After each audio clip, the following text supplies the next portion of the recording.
Oğlum ne yapıyorsun lan?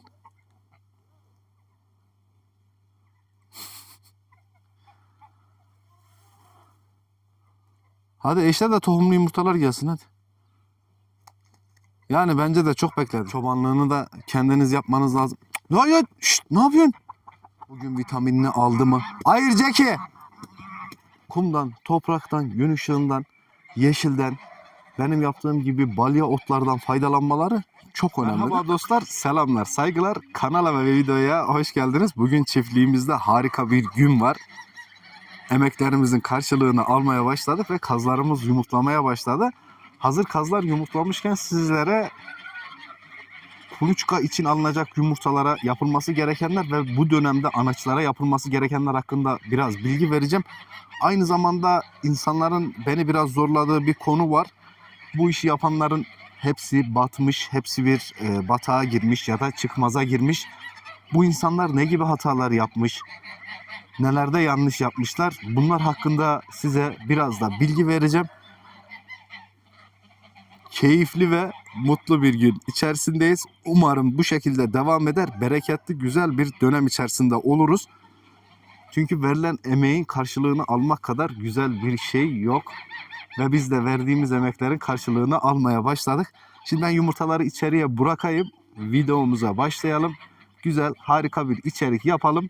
Şimdiden iyi seyirler diliyorum. Selamlar, saygılar olsun. Evet, bunlar bizim yavrularımız dostlar. Bunlar bir kaz kadar oldular hemen hemen. Birkaç tanesi hariç. Tabii geriden gelenler de olabiliyor. Şimdi bu dönemde kuluçka için alacak yumurtalara yapılması gerekenler ve anaçlara aynı zamanda yapılması gerekenler hakkında güzel bir bilgi vereceğim sizlere. Öncelikle yumurta aldığınız damızlık kazların aşılı ve sağlıklı olması gerçekten çok önemlidir. Aynı zamanda beslenmeleri de üst düzeyde olmalı. Yani doğadan faydalanmaları çok önemlidir. Dışarıya çıkıp güneş ışığından günlük olarak sabah güneş doğduktan akşam batana kadar faydalanmaları çok önemlidir. Bunun yanı sıra aldıkları besinler de üst düzey olmalıdır. Şimdi birkaç tane bir şey söyleyeyim size. Püf nokta söyleyeyim. Kazlar mesela kumu çok severler. Bizim şurada bir kum yatağımız var. Bakın zaten paletlerin önünde görünüyor toprağın renginden. Farklı bir renkte. Anaç kazların kumdan, odun külünden, topraktan, varsa eğer yeşilden bu şekilde balya otlardan faydalanmaları çok önemlidir yumurta sağlığı için. Bunun yanı sıra vitamin, mineral, probiyotik bunlar da çok önemli. Anaç kazlarınız eğer yumurtaya başlamamışsa bu sizin için çok iyi bir fırsattır. Çünkü sularını vitaminle desteklemeniz, anaçlara vitamin vermeniz çok önemlidir. Bunun yanı sıra tabii yumurtalara da yapacağınız vardır. Yumurtaları da erkenden toplamanız, folluklarınızın temiz, kirden, bakteriden, nemden uzak olması da çok önemlidir. Çünkü alınacak yumurtanın sağlığı, temizliği ve ne kadar erken toplanırsa, mesela benim gibi bir kış memleketinde yaşıyorsanız eğer, yumurta soğumadan, donmadan bunu toplamanız gerekir. Bunlardan verim almamız lazım ki sonbaharda bunun ekmeğini yiyebilelim. Bakın bunlar yavru olmasına rağmen kuma gidiyorlar. Görüyor musunuz? Bakın şimdi diğerleri de giderse keşke bir yeseler de. Bakın görüyor musunuz? Kumdan, topraktan, gün ışığından, yeşilden, benim yaptığım gibi balya otlardan faydalanmaları çok önemlidir. Dediğim gibi kış aylarında yumurtalarınızı erken, soğumadan toplayın. Follukta beklememelerini sağlamanız lazım. Tamam mı? Follukta ne kadar beklerse, folluk ne kadar kirli, pis ise yumurtanın içerisindeki embriyonun hasta olma olasılığı da o kadar yüksek olur. Ne kadar temiz, ne kadar doğru bir şekilde, doğru zamanında toplarsanız veriminiz o kadar da yüksek olur. Eğer topladığınız yumurtalarda kir, pislik varsa bunları da topladığınız an hızlı bir şekilde hafif nemli bir bezle de temizlerseniz çok iyi olur. Çünkü kir pis ne kadar üzerinde kalırsa içerisine de kısa zamanda yansır ve embriyonun hastalanmasına, rahatsızlanmasına, ölümüne sebep olabilir. Verim dönemlerinde hem anaçlarınızın sağlığı, vitamin takviyeleri, besin takviyeleri, gıda takviyeleri, aynı zamanda dışarıya çıkıp güneşten faydalanmalarının yanı sıra folluklardan elde ettiğiniz yumurtaların da temiz olması lazım. Yumurtaların temiz olması için de follukların günlük olarak böyle gözden geçirilip içerisinde olan pisliklerin temizlenmesi de çok önemlidir bu dönemde. Ardından bekletilecek yumurtalara gelelim. bekletilen yumurtaların yatay konumda olması. Bir önceki videoda da söylemiştim zaten. Yatay konumda bekletiyorsunuz. Güneş ışığı almayan bir ortamda oluyor. Nemli bir ortamda oluyor. Elinizden geliyorsa o yumurtaları günlük 2 kez çevirirseniz çok iyi olur. Nemli ortamda beklemelerinin sebebi şu: sıvı kaybının en düşük seviyede olması için yapılır bu. Nemli bir ortam olur. Çevirirsiniz ve elinizden geldiği kadar fazla bekletmeyin. Bizim bu hafta içi kuluçka makinelerimiz çalışacak. Ben yumurtalarımı genelde 5 gün bekletirim. Benim için önemli olan şey 1 yumurta, 2 yumurta, 3 yumurta ya da 500 yumurta olması önemli değil. Alacağım verim önemlidir. Hiçbir zaman 5 günden 6 günden fazla yumurtalarımı bekletmiyorum. Çünkü kaz yumurtası 7 günden fazla beklemez. Hadi biraz yürüyün de, böyle ne güzel geziyorduk da hadi. Hadi kuşlar. Aferin size. 7 günden fazla beklemesi içerisinde sıvı kaybı, embriyonun halsiz düşmesi, rahatsızlaması gibi olaylar oluyor. Elinizden geldiği kadar kuluçka makineniz varsa zaten 5 günden fazla bekletmeyin derim. Yumurta adetine, sayısına bakmayın. Açılışta evet her şey biraz az miktarda olabilir. 5 yumurtanız olabilir, 10 yumurtanız olabilir. Ama bu ilerleyen günlerde yine 5-10 yumurta için geçerli olmayacak. Yumurtanız zaman zaman artacak, zaman zaman düşecek. Yani inişler, kalkışlar olabilir her zaman. Ama bizim burada elde etmek istediğimiz şey civcivlerdir. Civcivlerde ne kadar sağlıklı, ne kadar yumurtalardan iyi verim alırsak adeti de o kadar fazla olur. Aynı zamanda kuluçkalık yumurtaları beklettiğiniz alan, muhafaza ettiğiniz yerin güneş ışığı almaması ve yumurtaları koymadan önce dezenfekte etmeniz de çok önemlidir. Yumurtam az, sayısı az demeyin. Kesinlikle erken bir şekilde kuluçka makinelerine atın. Benim tavsiyem şudur: yumurtalarınızı satmayın. Özellikle taze yumurtalarınız varsa, damızlıklarınız hasta değil, sağlıklı ediyor musunuz, haberiniz var mı? Bazı şehirlerde kanatlı pazarları kapatılmış durumda. Elinizde bir yumurta da varsa değerlendirin. Bir yumurta bir kaz demek bizim için. Değerlendirirseniz çıkımlarınız da iyi, sayılarınız da iyi olursa iyi kar edersiniz. Çok tereddüt eden insanlar var. Korkuyorlar yapmak için. Benim ekstra farklı bir işim yok. Ben hayvanların başındayım. Her gün buradayım. Hava soğuk da olsa, sıcak da olsa barınakların temizlikleri, bunların günlük rutin işlerini yapıyorum. Birkaç bir şey söyleyeyim size. Yani çok batan var diyorsunuz. Para kazandırır mı diyorsunuz. Acaba batanlar niye battı? Para kazanamayanlar niye kazanamadı bilmiyorum ama daha önce birkaç kez bahsettim. Bir hayvan size 30-40 tane yumurta veriyorsa, bunu siz değerlendiremiyorsanız gerçekten çok sıkıntılıdır bu. Çünkü üretim çok önemlidir. Eğer üretimi, bakımı, sağlığı, doktorası bunlar sizin elinizde değilse çok sıkıntıdır. Burada yapılacak yapı işlerini ustalar yapıyorsa, hayvanlara çobanlar bakıyorsa, siz dışarıda şehirde keyif ediyorsanız, burada değilseniz mesela, bu canlılar aç mı, tok mu? Yani niye battılar? Bakın eşleşiyor. Kaz görüyor musunuz? Beyaz kaz, beyaz erkek, büyük erkek. Eşledi, bitti. İkinciyi de yapacak. Hadi bakalım. Bu eşlesin.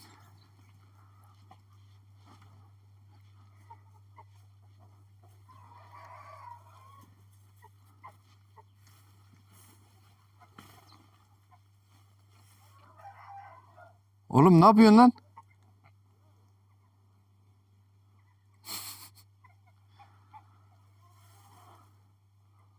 Hadi eşle de tohumlu yumurtalar gelsin hadi. Yani bence de çok bekledim. Batanlar niye batıyor? Bunu sordunuz mu kendisine? Bakımları kendi elinde mi? Çobanlığı kendileri mi yapmışlar? Otlatma işi var mıymış, yok muymuş? Buraya da odun külü dökmüşüm. Buradan da faydalanıyorlar aynı zamanda. Nasıl olmuş bu işler? Herkes batmış güya. Tavuğu gördünüz mü? Kaza vurdu. Herkes batmış güya. Ama bunun sebebini sordunuz mu bence? Yani nasıl olmuş bu işler? Kim ne yapmış da ayağa kaymış? Herkes bir lüks içerisinde. Evet, hak ettin tavuk. Herkes bir lüks içerisinde. Herkes lüks yaşamak istiyor. Aynı zamanda bu şekilde hayvan bakmak istiyor. Bu biraz zor olsa gerek değil mi? Çobanlığını da kendiniz yapmanız lazım. Ya, şşt, ne yapıyorsun? Tavuğa bak.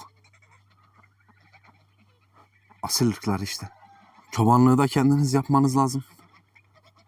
Hayvanlara ilgi göstermeniz lazım. Alaka, yani ilgi alaka dediğim, oturup bunları sevmeyeceksiniz. Bunları çobana emanet edersiniz, her şeyi. Tamam mı? Hayvan aç mıdır? Tok mudur? Dışarı çıkmış mıdır? Saat kaçta çıkmıştır? Yeri temiz midir? Bugün vitaminini aldı mı? Hayır Jackie!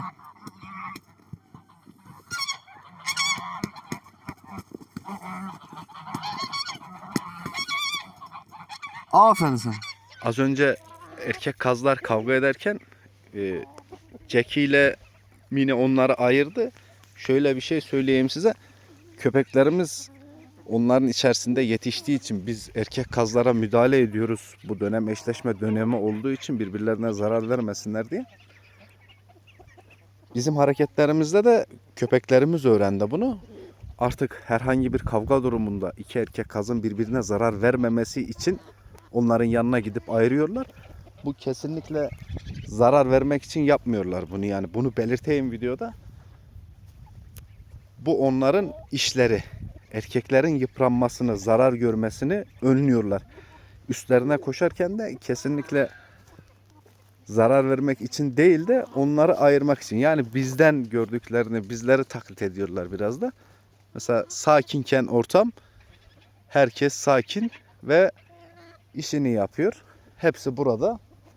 Büyükler mesela bağlı olduğu için kazlara müdahale edemez ama küçük köpeklerimizin bunu ayırması çok önemli. Kazlar uzun süre içerisinde, erkekler özellikle sert olduğu için birbirlerine ağır zararlar verebilirler. Bizim kuşlarımız bunları önlüyorlar. Hayvan vitaminini aldı mı, almadı mı? Bunlar çok önemlidir. Bir çoban tutmanın yanı sıra çoban da tutsanız işinizin başında olmanız lazım. Batmış ama lütfen yani herkesin hesabını benden sormayın. O batmış, bu batmış. Bence batana sorun, deyin ki abi sen neden battın? İlk kazancınla ne yaptın? Bir kuluçka makinesi mi aldın? Yoksa gittin kendine bir telefon mu aldın? İlk kazancınla ne yaptın? Arabanı mı değiştirdin? Damızlığına destek mi yaptın? Bunlar çok önemli. Ben bazı şeylerle böyle karşı karşıya kalıyorum. O batmış, sen böyle övüyorsun. Bu iş para kazandırmaz. Abi en kötü ihtimalle bir kazda 2000 liraya satarsanız eğer, bakın kendiniz ürettiğiniz bir kazda 1500 lira kazanıyorsunuz. Kaz bir ay yiyor, bir ay sonra otlamaya çıkıyor. Otlakta çobanlığını eğer yapmazsanız, içeride bakarsanız bu sizi uçurur. Zaten batırmaz, yani haberiniz bile olmaz. 100 tane kaza, 200 tane kaza içeride bakamazsınız. Bunun arpası var, yulafı var, yumurta yemi var. Dışarıya çıkmazsa bu hayvan, bu şekilde bakın otlamazsa, kışın günü otluyor. Yazdan kalan otlar var bak. Yanmış ot çoğusu da. Oradaki balyadan da yiyorlar, buradan da otluyorlar. Bu hayvan ekstrasını almasa sen bunu doyuramazsın zaten. Bunu kimse doyuramaz. Ve en kısa zamanda batarsın. Haklılar da, kendi işini kendin yürüteceksin. Ayıp değil. Sakıncalı bir şey değil. Çobanlığını da yapacaksın. Pisliğini de temizleyeceksin. Gezdireceksin de. Altını da temizleyeceksin. Tedavisini de yapacaksın. Kuluçka işlemini de kendin yapacaksın. Civciv bakımını da kendin yapacaksın. Civciv yemini de kendin karacaksın. Bunlar çok önemlidir. Sen bunu çobana emanet edersen, çobanın umrunda mı? Bunun önünde su var mı? Yok mu? Yem yiyor mu? Yemiyor mu? Halsiz var mı? Yok mu? Sizce çobanın umrunda olur mu? Çoban aylığına bakar. Aylığını alır. Gerisi umrunda olmaz. Ya da hayatında hiç kaz bakmamışsan eğer, Zaten bu işe gir demiyorum ki ben. Benim bundan 2 yıl önce yaptığımı yap. 10 taneyle gir. Ardından 100 taneye çıkar. Sonra 500 tane bak. Bugün 500 tane kaz 2000 liradan satılsa 1 milyon para ediyor. Sen artık ne istiyorsun? Zaten bu otladıktan sonra senin bir yem masrafın olmuyor. Sadece 1 ay bakıyorsun buna. Palaz olana dek. 1. ayında dışarıya salıyorsun. Buralara zaten kafesler kuracağız. Bakın arazimiz geniş. Arazimiz geniş. Şöyle göstereyim. Otlatacağımız yer de çok. Aşağıda, şu aşağıda otlağımız var. Şurada tarla yolları var. Sağda, solda her tarafta yol var. Her tarafa sürüp her tarafa otlatacağız. Ben bunları yapmasam, ben içeride baksam, inanın emin olun ben de batarım. Ya da bir başkası da batar. Ama ilk önce bir yol tutmanız lazım. Bir iz görmeniz lazım. Ne yapıyorsunuz? Nelerle uğraşıyorsunuz? Maliyetleri nasıl düşürüyorsunuz? Hayvanlarla nasıl ilgileniyorsunuz? Bunların sağlıkları nasıl oluyor? Tamam mı? Bir içerisine hayvan katmamayı öğreneceksiniz. Otlatmayı öğreneceksiniz. Vitamin dönemlerini öğreneceksiniz. Mineral dönemlerini öğreneceksiniz. Yumurtanın vakti yaklaştığında, damızlık yumurtanın vakti yaklaştığında yapılması gerekenleri öğreneceksiniz. Temizliği öğreneceksiniz. Herkes ders almış. Yapan battı. Her işi yapıp batan var bence. Bir hayvancılıkta para var. Hayvancılığı yapıp batan da var. Küçükbaşta da güzel para var. Küçükbaşı yapıp da batan var. Ceki. Haklı mıyım oğlum? Ha? Gel bakayım. Oy aksını yiyeyim. Küçük işe ne kadar sahip çıktığınız önemli. Siz ne kadar iyi bir şekilde işe sahip çıkarsanız, kendiniz yürütürseniz 1 dönem, 2 dönem, 3 dönem, ardından bunu çobanla yapmak istiyorsanız çobanın başında durarak. Bu hayvanı burada farklı bir işçinin umuduna bırakıp o arabayla gidip şehirde gezip dolaşırsam, o adam da geçip içeride televizyon izler ya da yatarsa, buradaki hayvan da bu canlılara, köpeklere emanet olursa 1 gün, 2 gün, 3. gün zaten tilki götürecek hepsini. Bunlar dağılacaklar, duvarları aşacaklar, çıkacaklar, kaçacaklar. Ya da ben dışarıda gezerken, eğlenirken bunlar hasta olacak, benim haberim olmayacak. Ama ben her şeyi, bakın ben buna ölüm demiştim. Ben bunu kaybedeceğim demiştim. Hayvan vitaminle, mineralle yedi, içti, böyle kendisine geldi.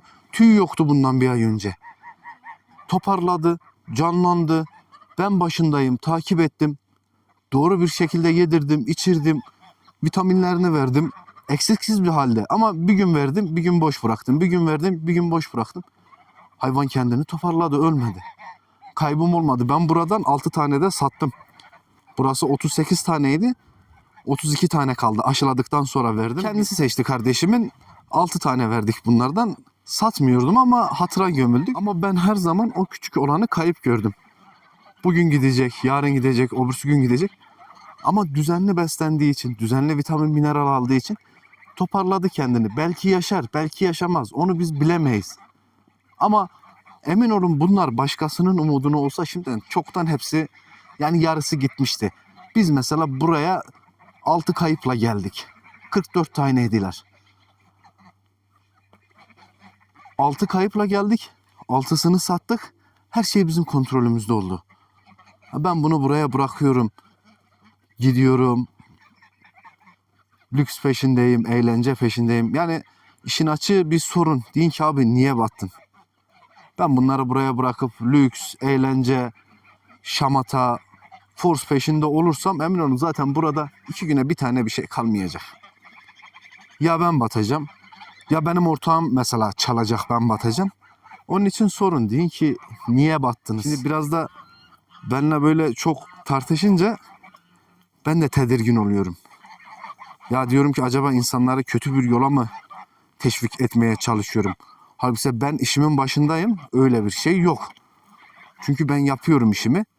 Ben kayıpsız bir şekilde yavru alıyorum, büyütüyorum, gerek satıyorum. Şimdi yumurtalarını almaya başladım, yarın civcivlerini alacağım. Benim için bereketli bir iş. Siz de ona göre düşünün, ona göre taşının. Güzel işler yapabilir misiniz? Bunu sürdürebilir misiniz? Sadece o. Dışarıyı dinlerseniz zaten herkes bize bir şeyleri yapmayın diyorlar. Zaten üretimi unuttuk. Yetiştiriciliği unuttuk. Kendi yetiştirdiğimizi yemeği bile unuttuk. Bize her şeyi öyle yaptılar ki hala hazır. Buyur abi. Buyur abi, kapına getir, evine götür. O şekilde bizim gözümüzü doyurdular. Biz artık ne üretebiliyoruz, ne yetiştirebiliyoruz. Herkes yapmayın, etmeyin, batarsınız, takla atarsınız, başınıza kötü işler gelir. Hayır abi, kendini tutarsan, mütevazi bir hayat yaşarsan, doğru bir şekilde de üretime yönelirsen neden olmasın? Takır takır yumurtlayan, üreyen bir hayvan. Sen sadece akıllı olacaksın. Her şeyi zamanında yapacaksın. Bir yumurtanın toplanmasına bile zamanında. Bir vitamin vereceksin. Bir gün dolu, bir gün boş. Mineral vereceksin. Bir gün dolu, bir gün boş. Probiyotik vereceksin. Bir gün dolu, bir gün boş. Sen bunları zamanında yaptıktan sonra kralı sana yani ne derse desin batmazsın ki. Burada önemli olan hayvan sağlığı değil mi? Hayvanlarımızın hepsi sağlıklı. Aşılı değil mi? Hepsi aşılı. Yumurtaya başladılar. Evet, başladılar. Bize kalan üstümüze düşen işlerin hepsini doğru ve zamanında yapmak. Başka bir şey yok. Bugün keyfim çok iyi. İnşallah yumurta böyle devam eder. Sizlerle beraber sizler de şahit olursunuz bu duruma. Bu şekilde daha iyi işler yaparım. Sizlerin gözünün önünde. Bu da size doğru bir ilham olur. Ama unutmayın, ne yapacaksanız yapın. Birincisi size tavsiyem, ortak iş yapmayın. İkincisi de kendi işinizin başında kendiniz olacaksınız. Bu işler ekstra yapılacak bir iş değil. Bunu kendi işiniz olarak göreceksiniz. Kanatlı hayvan, canlı hayvan kimseye emanet edilmez. En azından günde 2 kez, 3 kez kontrol edeceksiniz. Durumları ne? Yemleri var mı? Stres altındalar mı? Baskı altındalar mı? Bunları bilmeniz lazım.